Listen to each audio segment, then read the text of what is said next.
I would rather serve in that house than become the duchess of a man who has forgotten how to be human." The words reached Duke Ethan Blackwood before he ever saw Clara Whitmore's face, slipping through the half-open library door like a match struck in a room full of dust. He stood in the shadowed corridor of Whitmore House, wearing a footman's plain black coat, his ducal ring hidden in the lining of his glove, his name reduced to Thomas Reed for the purpose of one quiet deception. He had come expecting vanity. He had come expecting calculation. He had come prepared to find a young woman rehearsing smiles for a title, counting the distance between her ruined family and his fortune as though marriage were nothing more than a staircase built of gold. Instead, he heard a voice low with exhaustion, not greed, and something in that voice disturbed the careful coldness he had carried for years. Inside the library, candlelight trembled against shelves of old books and faded wallpaper. Rain tapped the tall windows in thin, silver lines, turning the glass black enough to hold reflections.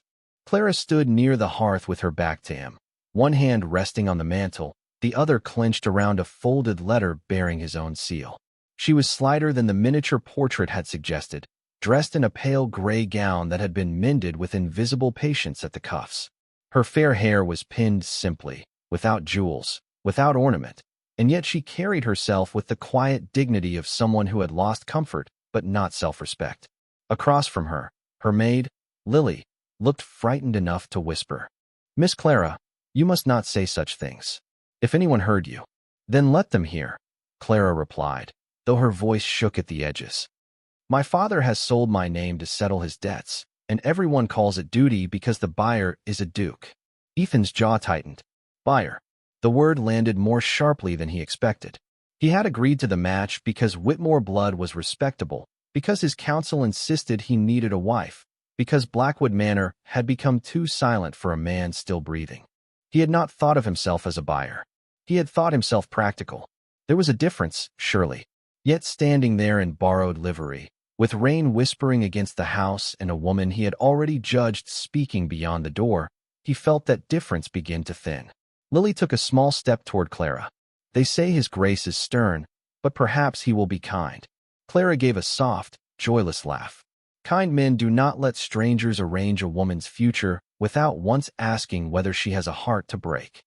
Ethan did not move. He could have entered then, bowed like a servant, offered some excuse about the lamps or the firewood. Instead, he remained still, held in place by a sentence that felt too much like an accusation and too much like truth. Clara lowered her eyes to the letter. "I do not ask him to love me. I am not foolish enough for that anymore. But I pray he does not mistake obedience for emptiness. I pray he does not look at me and see only the price my father accepted." The candle beside her flickered, bending in a draft that touched Ethan's cheek. For one strange moment, the grand old house seemed to breathe around them. The worn carpet beneath his shoes, the scent of beeswax and rain, the distant tick of a clock measuring the final days before a wedding neither of them wanted. Ethan had spent years believing disappointment made a man wise. His first marriage had taught him that beauty could hide ambition, that tender words could be sharpened after vows were spoken, that a woman might look at a title and call it a soul. So when Clara Whitmore's name was placed before him, he had decided to see her unseen, to hear her unguarded, to test the truth before binding his life to hers. But the truth was not arranging itself into the shape he had expected. It was smaller, quieter, more dangerous. Clara folded the letter with care, as though even paper deserved gentleness.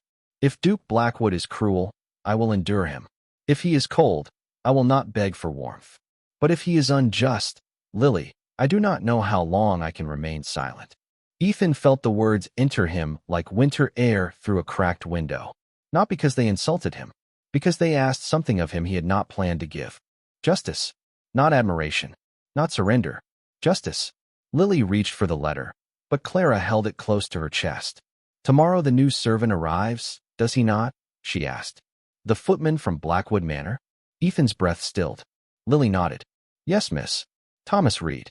Clara turned slightly, and he saw her profile for the first time. Pale skin warmed by candlelight, lashes lowered, mouth held firm against sorrow. "Then we must be kind to him," she said. "No servant should suffer because his master frightens me." In the corridor, Duke Ethan Blackwood closed his eyes. He had come to expose her.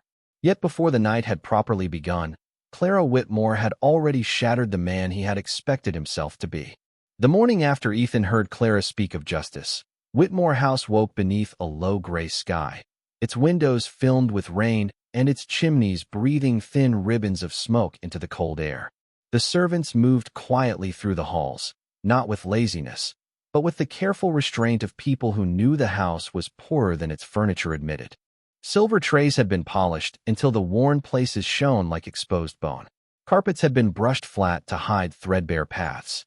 Fresh flowers, once expected in every room, had been replaced by clipped ivy from the garden wall. Clara noticed each small humiliation and carried it without complaint. She stood in the breakfast room beside her father, Mr. Harold Whitmore, while he unfolded a letter from the bank with fingers that tried and failed to look steady. He had dressed as though money still obeyed him, in a dark morning coat and a gold watch chain that no longer held a watch. Clara knew the watch had been sold 3 weeks ago to pay the coal merchant. She said nothing. Silence had become the last luxury she could afford. "The arrangements are settled," her father announced, though there were only 2 people in the room to hear him. "Duke Blackwood has confirmed the wedding date. 3 weeks from Thursday." Clara looked at the rain crawling down the glass. 3 weeks. 21 days. A lifetime reduced to a number small enough to fit inside a calendar square. "So soon," she said. "The sooner, the better," Mr. Whitmore replied. "The Duke is a practical man, and practical men dislike delays. Once the settlement is signed, the creditors will withdraw their claims, the house will remain in the family, and your sister may still have a season next spring." Clara turned from the window. "And the servants?" Her father frowned as though she had spoken in a language meant for kitchens. "What of them? Mrs. Reed has served this house since before I was born. Mr. Hale can no longer climb the west stairs without pain. Lily sends half her wages to her mother in Vermont. If the settlement saves Whitmore House, will their positions be protected?" Across the room, near the sideboard, Ethan stood in his borrowed footman's coat with a coffee pot in hand, his eyes lowered in the practiced manner of service. No one noticed how still he became. Mr. Whitmore sighed. "This is hardly the moment for sentimental housekeeping." "It is exactly the moment," Clara said softly. "A house is not saved if everyone inside it is sacrificed." Her father's expression hardened, not with anger alone, but with the embarrassment of a weak man discovered by someone gentler than himself. "You would do well to remember that your marriage is the only reason any of us will have a roof by Christmas. Duke Blackwood is offering rescue. Do not insult Providence by asking how warm the blanket will be." Clara absorbed the rebuke without lowering her head. Ethan watched her knuckles tighten once around the back of the chair, then relax. That small act of restraint unsettled him more than tears would have. She had the discipline of someone who had learned that grief, if shown too freely, would be used against her. "I am grateful for shelter," she said. "I only hope it does not come with chains no one can see." The room fell quiet. Rain whispered. The clock on the mantel marked each second with a sound like a distant footstep. Mr. Whitmore looked away first. "You will write to His Grace today?" A gracious note. No melancholy. No philosophy. He is not marrying you for opinions. Ethan felt the coffee pot grow heavy in his hand. Clara gave a small curtsy, flawless and cold. "Of course, father." When Mr. Whitmore left, the breakfast room seemed to exhale. Lily entered to clear the untouched plates, but Clara stopped her with a touch to the wrist. "Has Mrs. Reed had breakfast?" Lily blinked. "I do not think so, miss." She was seeing to the linen cupboard. "Then take her the eggs. And the rolls. But those were meant for you." Clara smiled faintly. "I have had enough." Ethan knew she had eaten nothing. He had stood close enough to see the tea cooling in her cup, untouched except for the faint tremor her fingers had left in the saucer. Lily hesitated, then obeyed. Clara gathered the bank letter her father had abandoned and folded it carefully, as if tidying disaster could make it less sharp. Only when she turned did she seem to remember the new footman near the sideboard. Her eyes met Ethan's without suspicion, without arrogance. "You are Thomas Reed, are you not?" she asked. Ethan bowed. "Yes, miss." His voice sounded strange to him under that false name. Clara studied him for a breath, perhaps noticing the shoulders too straight for a common servant, the hands not rough enough, the accent he had tried to flatten but not fully buried. If she noticed, kindness covered it. "Welcome to Whitmore House, Thomas. I hope no one has made you feel unwelcome." He should have answered simply. He should have kept his distance. Instead, he heard himself say, "No, miss. Though I understand this house is under some strain." A shadow crossed her face, quickly mastered. Most houses are, in one way or another. Some merely have better curtains. Ethan lowered his gaze, not because a servant should, but because he did not want her to see the first fracture of shame in his eyes. 3 weeks from Thursday, she was to become his wife. Yet she had already asked more mercy for the old housekeeper than anyone had asked for her. That afternoon, the house settled into a hush so complete that even the rain seemed to soften out of respect for what Clara was about to write. In the small blue sitting room, where the wallpaper had faded from summer sky to winter dusk, she sat at a narrow desk with a sheet of cream paper before her and Duke Blackwood's unanswered letter beside it. Her father had ordered graciousness. Society required gratitude. The bank required a signature. No one, it seemed, required the truth. Clara dipped her pen into the inkwell and held it above the page until a single black drop fell and bloomed like a tiny wound. "My lord," she began, then stopped. The words looked too intimate for a stranger and too obedient for a man who had never asked what obedience cost. She drew another sheet toward her. "Your Grace," she tried, and that was worse. Colder. More correct. More like the iron gate closing around her future. Beyond the half-open door, Ethan stood in the corridor with a tray of folded napkins he had no true reason to carry. He had told himself he remained there because a servant might be summoned, because his deception required patience, because he still needed proof that Clara Whitmore was not merely skillful in public sorrow. But the truth, though he would not yet name it, was simpler and more dangerous. He wanted to hear what she said when she believed no one important was listening. Inside the room, Lily arranged fresh coal in the grate with careful hands. "Your father will ask if the letter has been written," she said. Clara gave a quiet breath that was almost a laugh. "Then I shall give him a letter. And will it say what he wants? It will say what a daughter must say when her family has spent every better choice." Lily looked up, concern softening her face. "Miss Clara, you make it sound as though you are being punished." Clara folded her hands in her lap. For a moment, her composure slipped, not dramatically, not with tears, but with a stillness so heavy it seemed to dim the room. "I once believed marriage was a door two people open together," she said. "Now I know it can also be a hallway one person is pushed through while everyone praises her for walking gracefully." Ethan's fingers tightened around the tray. The words found places in him he had kept locked. He remembered another writing desk, another woman's pale hand moving across paper, another promise that had sounded tender until he discovered how carefully it had been calculated. Margaret, his late duchess, had loved the Blackwood name before she ever tried to love the man who carried it. She had smiled at him in drawing rooms, praised his honor, touched his sleeve as if affection could be learned like a dance. By the end of their second year, Ethan understood that she had married an estate, a fortune, a future son, and that he himself had been merely the necessary doorway. When she died of fever 5 winters ago, grief had come tangled with guilt, anger, and a shame he could not confess. A decent man mourned cleanly. Ethan had not. He had mourned what had never been, and he had buried the rest beneath discipline. Clara's voice drew him back. "Lord Daniel Hartley once told me I was brave," she said softly. Lily went still. The name seemed to chill the fire. "You need not speak of him." "Perhaps I do. Perhaps if I say his name plainly, it will stop living like a ghost in every quiet room." Clara looked toward the rain-dark window. "He loved me when Whitmore House still hosted summer dinners, and the roses had gardeners enough to keep them alive. He wrote poems no one should have trusted, and spoke of a cottage in Maine as if love could survive without silver. Then father's accounts failed. Invitations stopped coming, and Lord Daniel remembered that affection is much easier when it does not inconvenience one's future." Lily's voice lowered. "He was unworthy of you." "No," Clara said, and the gentleness of her correction was sadder than bitterness. "He was ordinary. That was the worst of it. Not wicked, not monstrous, just small. And I had mistaken smallness for safety because it wore a pleasant smile." In the corridor, Ethan felt the sharp discomfort of recognition. He had expected Clara's wound to make her eager for rescue. perhaps grateful enough to mistake his title for salvation. Instead, she had learned caution. She had learned the exact weight of pretty words. She had learned, as he had, that disappointment often arrives dressed as hope. Clara finally placed her pen to paper. "Your Grace," she wrote aloud, her voice steadying into formal music.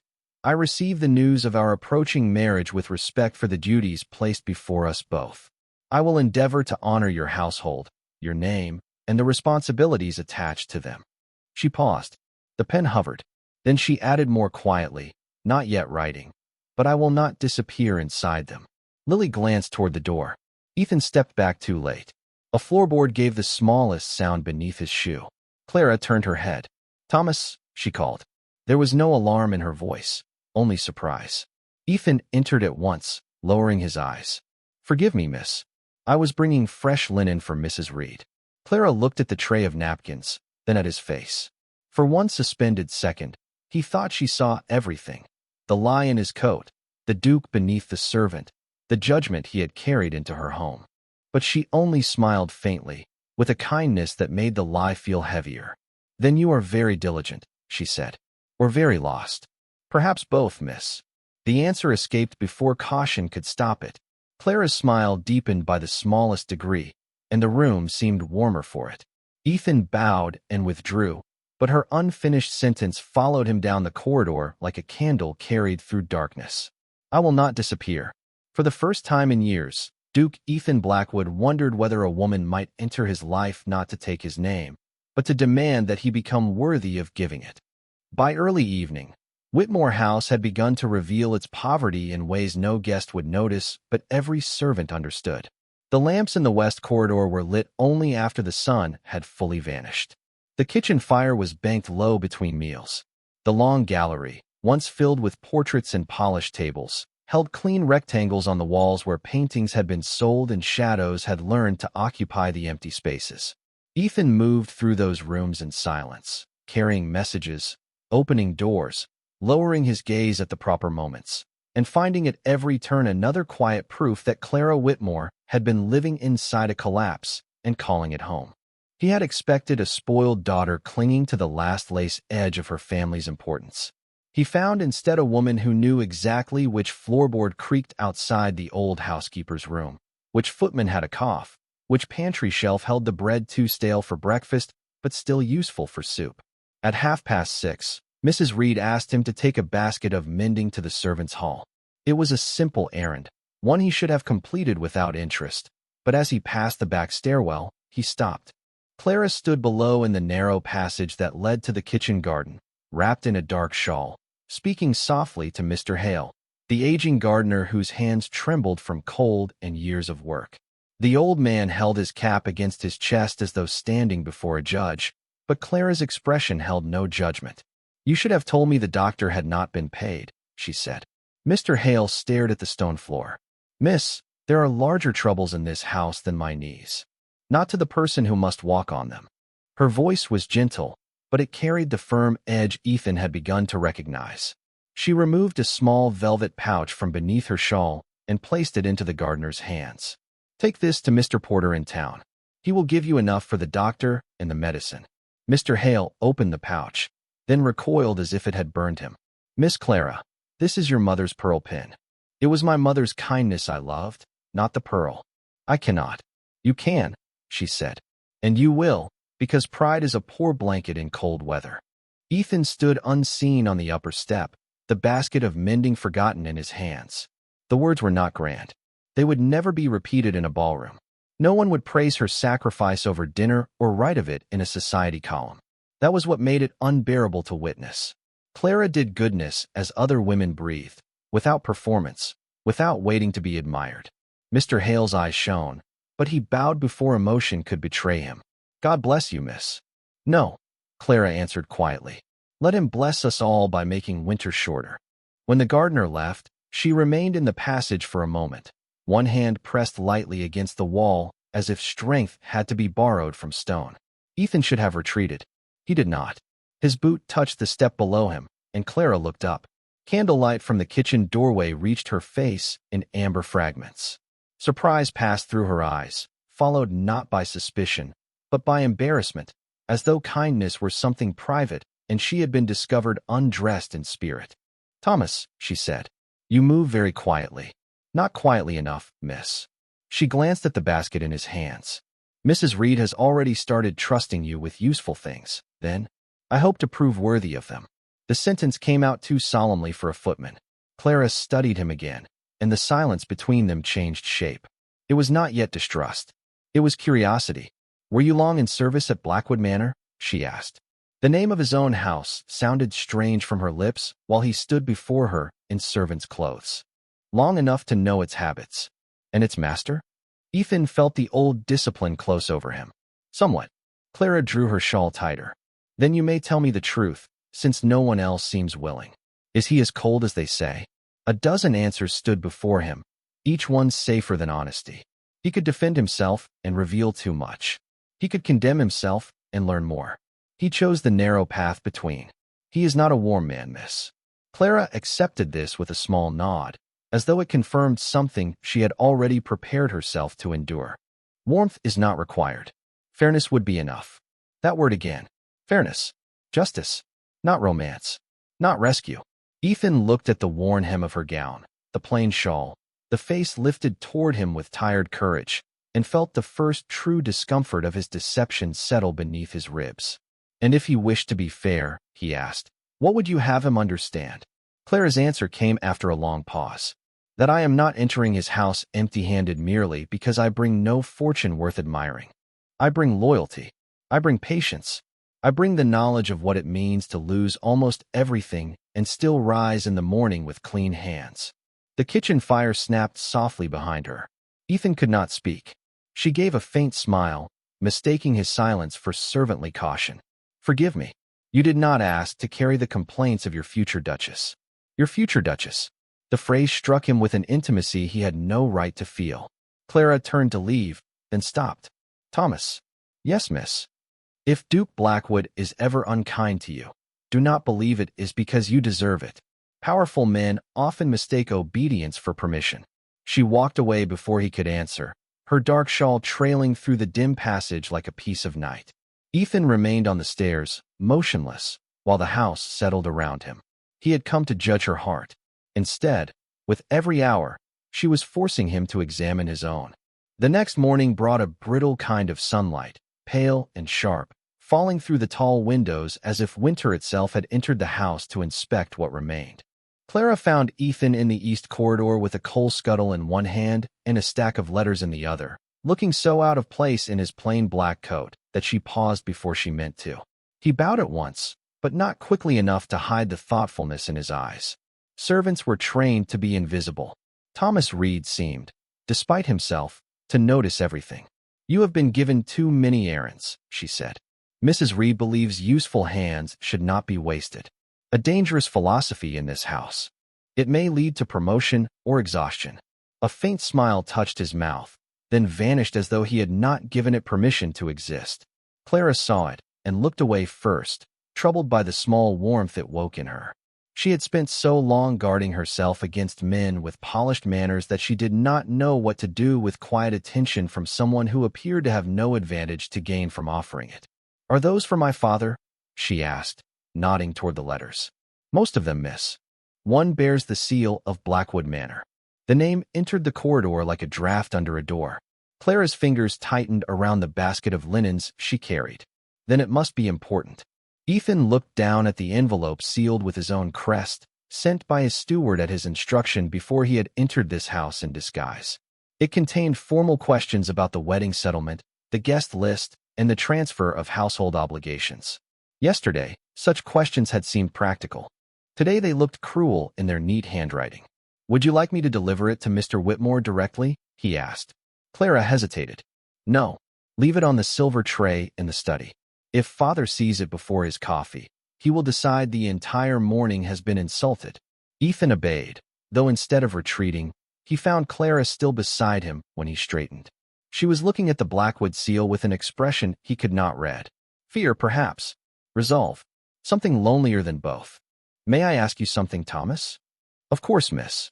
"When a great house takes in a new duchess, what does it expect from her first?" Ethan knew the formal answer. grace, continuity, an air, diplomacy at table, charity in public, silence in private. He also knew that each word would sound like another ribbon tied around her throat. It depends on the house, he said carefully.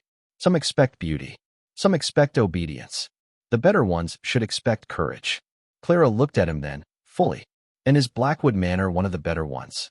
The question held no accusation, only a tired hope she did not want anyone to see. Ethan had commanded Blackwood Manor for 12 years. He knew its marble entrance hall, its dark oak staircases, its library with 20-foot ceilings, its widowed silence. He knew the covered portrait in the south gallery, the nursery that had never been used, the dining table long enough to make every meal feel like exile. Was it one of the better houses? He had never asked. He had only ensured it was orderly. It could be, he said at last. Clara's eyes narrowed slightly, not in suspicion, but in thought. That is a strange answer. Perhaps truth often is.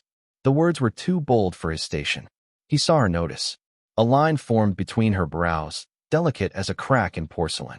Before she could reply, Mr. Whitmore's voice carried from the study, irritated and thin. Clara, where is that Blackwood letter?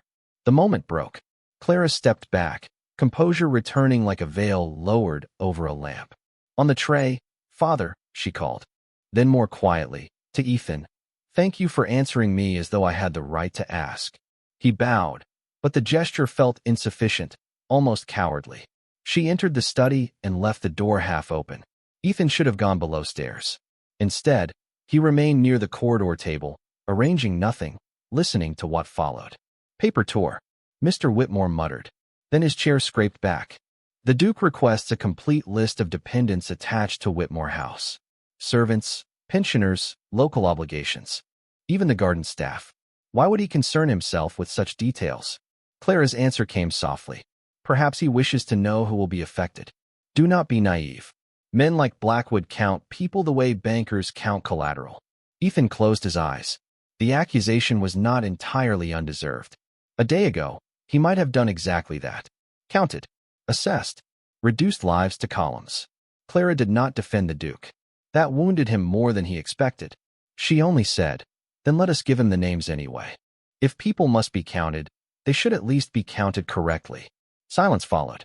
Then Mr. Whitmore gave a dismissive sound, and Clara began reading names from memory. Mrs. Reed, Mr. Hale, Lily Morris, Samuel Pike, who sent wages to a younger brother in Ohio. Annie Bell, only 16, frightened of the dark cellar. One by one, she spoke them into the cold study as if each name were a small candle set against approaching night. Ethan listened until the coal scuttle in his hand felt like a weight of judgment. He had entered Whitmore House to discover whether Clara was worthy of his title. By noon, he understood the harsher possibility. His title might not yet be worthy of her. By the third day of his deception, Ethan had learned the map of Whitmore House by its sorrows. The north parlor smelled faintly of lavender because Clara placed dried bundles there to hide the damp in the walls. The back staircase leaned at the 7th step, where Mr. Hale had once fallen and never fully recovered. The blue sitting room held the best light in the afternoon, not because it was beautiful, but because Clara used it to mend old linen without wasting candles. Every corner revealed something she had protected, something she had given away, something she had refused to let die. And still Ethan told himself he needed one final proof. Not because Clara had failed any test, but because he had become afraid of believing her. That fear made him colder than honesty would have. Near noon, he placed a leather wallet on the small table outside the library where only Clara was likely to pass. It was not a trap he was proud of, even as he stepped into the shadow of the alcove and waited. Inside the wallet were $50 in clean bills, more than enough to buy coal for a month, more than enough to pay several debts pressing against the house like winter at the door. Ethan had used such tests before with clerks, tenants, distant cousins, men who approached him with smiles and left with silver missing from sideboards. He had told himself it was wisdom. Today, while the clock ticked and rain whispered down the glass, it felt like something smaller. Clara appeared at the end of the corridor carrying a stack of books against her chest. She moved more slowly than usual, fatigue showing in the carefulness of her steps. When she saw the wallet, she stopped. Ethan watched from the alcove, breath held with a shame he had not expected. Clara looked around once. Thomas, she called. No answer. Lily, silence. She set the books down, picked up the wallet, opened it only far enough to see there was money inside, and immediately closed it again. Then she did something that unsettled him more than if she had taken the bills. She carried it straight to the servants' bell table, rang once for Mrs. Reed, and remained standing there with the wallet visible in both hands until the old housekeeper arrived. This was left outside the library, Clara said. Please ask discreetly whether it belongs to a guest or one of the household. No one should be embarrassed for misplacing what they may need. Mrs. Reed accepted it with a nod, but her sharp eyes flicked toward the alcove, as if she sensed a ghost hiding there. Ethan stepped farther back. Clara turned to go, then paused when she saw him emerge with an empty tray. There you are, she said. I wondered whether it might have been yours. Mine, miss. The wallet. Her gaze rested on him, open and unaccusing. If it was, Mrs. Reed has it. I did not wish to leave it where temptation might make trouble for someone poorer than either of us. Poorer than either of us. Ethan felt the sentence strike its mark. She had not said poorer than me. She had placed herself beside a servant, not above him. You did not look inside? He asked before he could stop himself. Clara tilted her head. Enough to know it should be returned. Not enough to make someone else's private affairs my entertainment. He lowered his eyes. Some would have taken it. Some are hungry, Clara replied. Some are frightened. Some have been taught that no one will help them unless they first help themselves. I try not to confuse desperation with wickedness. It was an answer that left him nowhere to stand. His little test, which had seemed cautious an hour earlier, now looked indecent beneath the light of her mercy. Yet fear, stubborn and old, urged him toward one more question. And what of ambition, miss? Should that be forgiven as well? Clara's expression changed, not hardening, exactly, but retreating behind a door gently closed. Ambition is not a sin, Thomas. It depends on what a person is willing to step over to reach it. And if a woman marries a wealthy man to save her family, he asked. The air between them thinned. For the first time, Clara looked at him not as a servant who had spoken too boldly, but as a man whose question had touched a bruise. Then perhaps the world should ask why her family left her with no better road. Ethan could not answer. She bent to gather her books, and one slipped from the stack. He reached for it at the same moment she did. Their hands did not quite touch, but the nearness of it stopped them both. Nothing improper passed between them. Only breath. Only recognition. Only the quiet shock of two guarded people discovering the same wound from opposite sides. Clara straightened first. Forgive me, she said, though she had done nothing wrong. There is nothing to forgive. His voice was lower than he intended. She looked at him then, searching, and for one dangerous second Ethan believed she might ask who he truly was. Instead, she held the book to her chest. You speak strangely for a footman, Thomas Reed. The false name sounded heavier than ever. I have been told I think too much. That is not the usual fault of a servant. Nor of a duke, perhaps. The words nearly escaped him, but he caught them in silence. Clara gave a faint, sad smile. Perhaps we all think too much when our futures are decided by other people. She walked away, leaving him with the empty tray, the returned wallet, and the bitter knowledge that he had tested her honesty while hiding the largest dishonesty in the house. That night, rain returned to Whitmore House with a slow and steady sorrow, sliding over the windows in silver threads and filling the old rooms with the scent of damp stone, candle smoke, and dying roses. Clara could not sleep. Too many names lived in her mind. Mrs. Reed, Mr. Hale, Lily, Samuel Pike, Annie Bell, and beyond them, the colder name that waited at the end of every thought. Blackwood. By midnight, she left her chamber with a shawl over her shoulders and a small lamp in her hand, moving quietly toward the library because books had always been kinder companions than people who confused sacrifice with virtue. Ethan was already there. He had come to return a ledger he had no reason to be holding and had remained because the room carried traces of her. A folded ribbon used to mark a page, a cup of untouched tea, a list of household names written in her careful hand. When the door opened, he stepped at once toward the shadows, but Clara saw him before he could disappear. Thomas, she said, startled, then softened. Forgive me. I did not expect anyone to be awake. Nor did I, miss. Then we are both trespassing against sleep. A small silence followed, gentler than the others had been.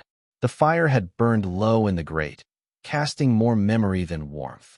Clara set her lamp on the desk and looked toward the rain-dark glass. I used to come here when I was a girl and pretend the shelves were roads. Maine, Virginia, California. Places so far from this house they seemed invented. Did you wish to leave? Ethan asked. No, she said after a moment. I wished to believe leaving was possible. There is a difference. He stood near the mantel, careful to keep the proper distance, yet nothing about the hour felt ordinary. Midnight removed the furniture of rank. It left only voices. Clara drew her shawl closer. Lord Daniel once promised he would take me to the coast of Maine. He described a white house near the water, with windows open to the salt air, and I believed him because I was young enough to think promises were a form of shelter. Ethan kept still, though the name stirred a cold, unreasonable displeasure in him. What happened? Clara's mouth curved without amusement. My father's debts happened. The invitations stopped.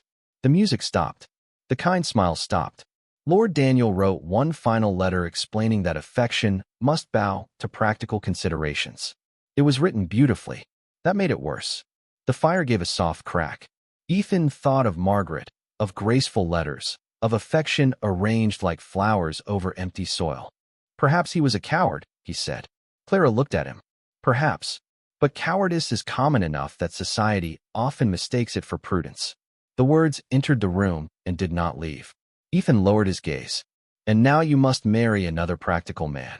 Yes. She breathed the word more than spoke it. A duke. A stranger.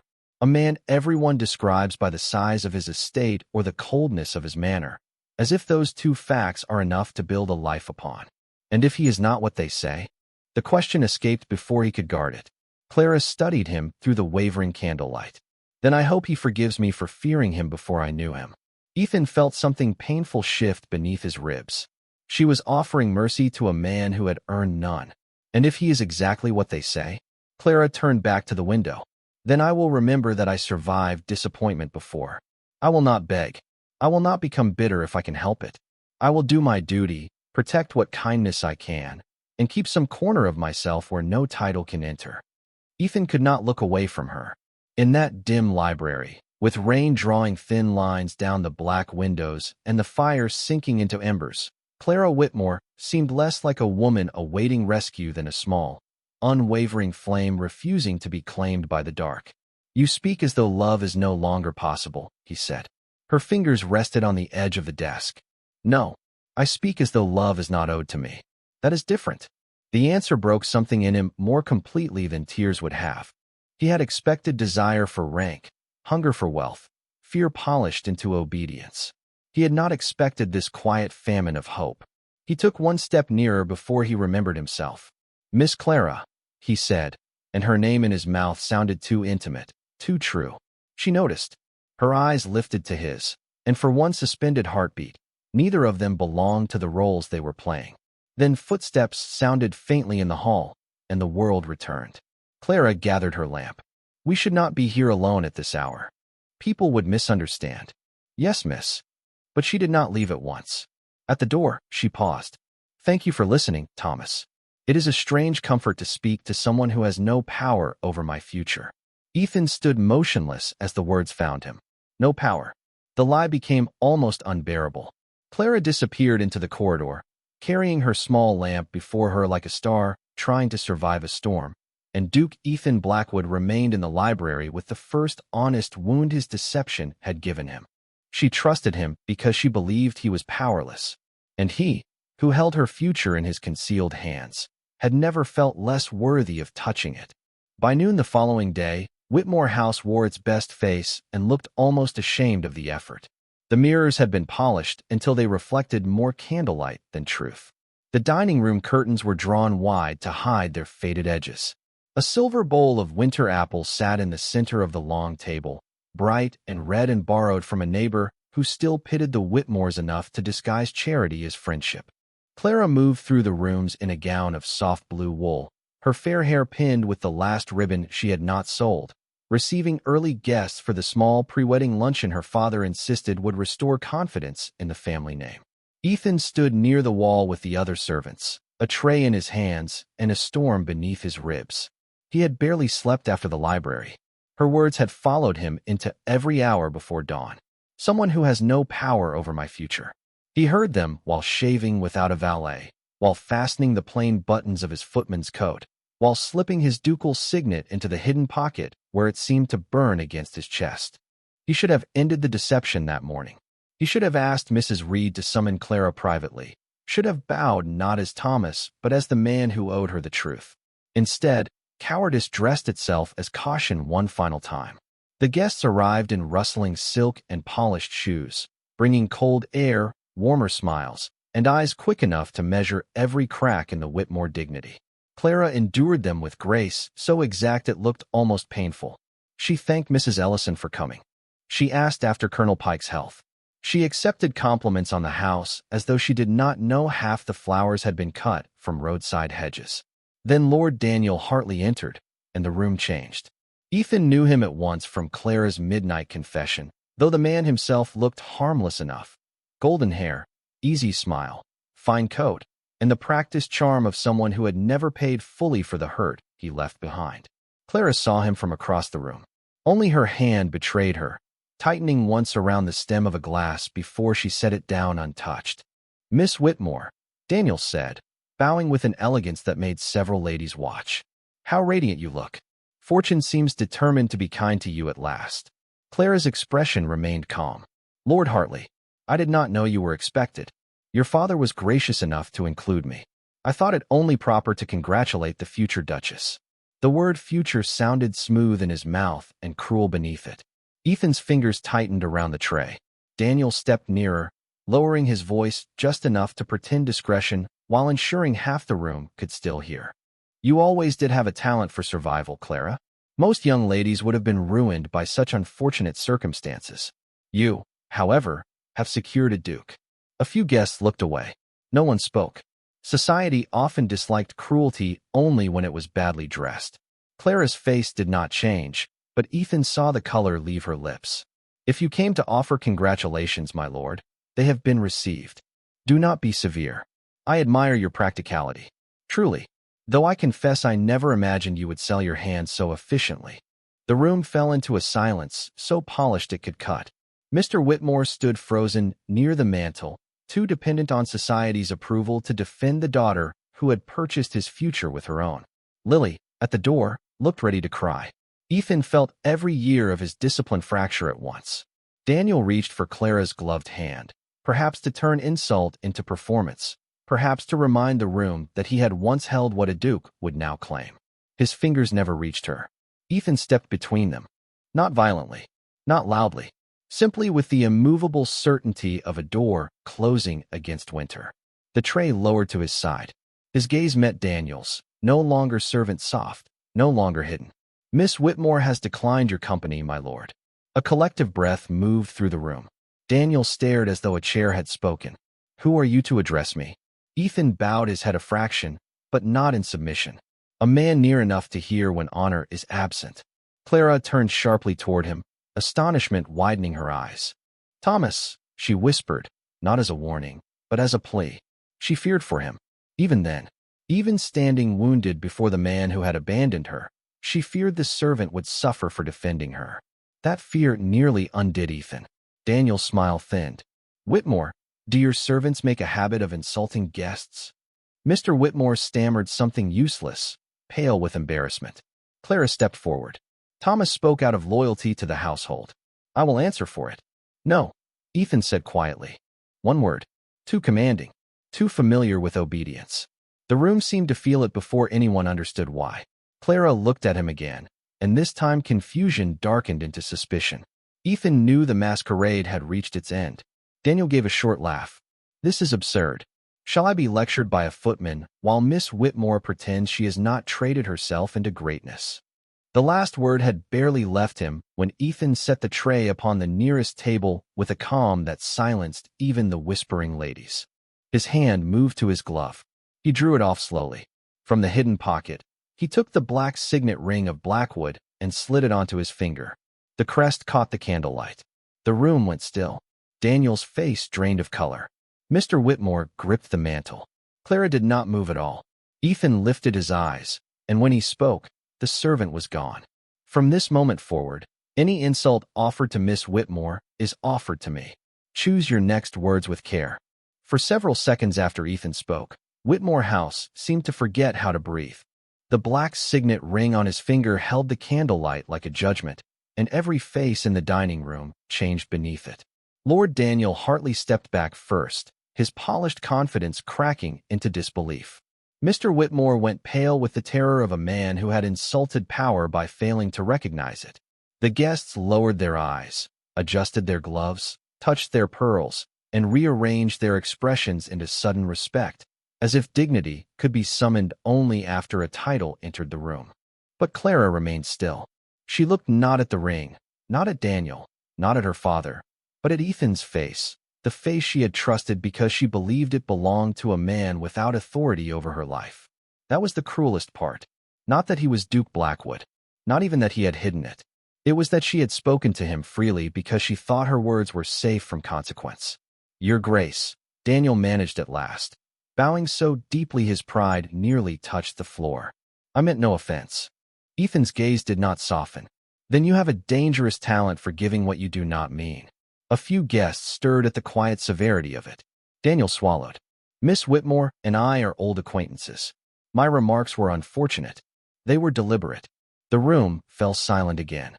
Ethan turned slightly toward Clara, and the force in his voice gentled, though the command remained. "No one in this house will speak of Miss Whitmore as if her duty diminishes her worth." Clara's eyes flickered, and for one fragile instant something like gratitude almost reached her. Almost. Then the wound behind it opened wider. Mr. Whitmore hurried forward with trembling hands. "Your Grace, had I known you intended to honor us with your presence in such a manner, I would have prepared." "That is precisely why I came in such a manner," Ethan said. "Preparation has a way of hiding truth." The words were meant for the room, but they struck Clara alone. Her chin lifted slightly. The gesture was small. It ended the spell. "Then I hope the truth was satisfactory, Your Grace." The title, spoken by her for the first time with full knowledge, sounded colder than any accusation. Ethan turned fully toward her. "Clara." A whisper moved through the guests at his use of her name. She did not flinch, but her face became very calm, and Ethan had learned enough of her by then to fear that calm more than tears. "Miss Whitmore," she corrected. "We are hardly on familiar terms." He accepted the blow because he had earned it. Daniel slipped toward the doorway, eager to escape the ruin of his own words, but Clara's voice stopped him. "Lord Hartley." He turned, startled that she would address him at all. Clara walked past Ethan and stood where the whole room could see her clearly. Her hands were folded before her. Her blue gown caught the pale afternoon light. She looked fragile only to those foolish enough to mistake restraint for weakness. "You once left because my family had become inconvenient," she said. "Today you returned because my marriage made me interesting again. I will not hate you for either choice, but you will not define me by them." Daniel opened his mouth, then closed it. For once, charm could find no doorway. Clara inclined her head. "Good day, my lord." The dismissal was perfect, quiet, final. Daniel left with all the grace humiliation allowed him. Only then did the guests remember movement. Someone murmured praise. Someone called Clara composed. Someone called Ethan noble. The words disgusted him because they came too late and cost too little. Mrs. Reed guided the servants back to their duties. Mr. Whitmore began apologizing again, but Ethan heard none of it. Clara had moved toward the hall. He followed her, not as a duke pursuing what was his, but as a man approaching what he had damaged. She stopped beneath the staircase, where the light from the high window fell across her face in a silver bar. "Do not," she said before he spoke. "One word. Enough." Ethan halted several feet away. "I owe you an explanation." "No. You owe me honesty, and explanation is what people offer when honesty has already failed." The sentence struck cleanly. He removed the ring from his finger and held it in his palm, as if taking it off could undo the weight of what it meant. "I came because I did not trust the arrangement. I thought you might want only the title." Clara's eyes shone, but her voice stayed steady. "So you became a servant to see whether I was worthy of being your duchess?" "Yes." He would not dishonor her further with a softer word. "And what did you discover?" Ethan looked at her then, truly, without the shield of role or rank. "That I was the one being tested." For a moment, The answer lived between them with all the sorrow of something almost beautiful. Then Clara looked away. You defended me today before people who would have gladly watched me break. For that, I thank you. His breath caught, but she continued. But you also listened to my fears, my memories, and my private grief while wearing a false name. You let me trust Thomas because Duke Blackwood wished to judge Clara. Ethan had no defense. The old house creaked softly around them, settling under winter and truth. Tell me how to repair it, he said. Clara's smile was faint, tired, and terribly sad. A man with your power should know that not everything can be repaired by asking for the method. She stepped past him, then paused with one hand on the banister. If I enter Blackwood Manor, your grace, it will not be because I was fooled into believing you kind. It will be because you prove, without disguise, that justice matters to you when no one is watching. She ascended the stairs without looking back. Ethan remained below, ring closed in his fist, while the murmurs of society resumed behind him like distant rain. He had saved her reputation in a room full of witnesses, yet lost the only trust that had ever reached him in silence. And for the first time in years, Duke Ethan Blackwood understood that love, if it ever came, would not kneel before his title. It would wait until the man beneath it learned how to stand honestly in the light.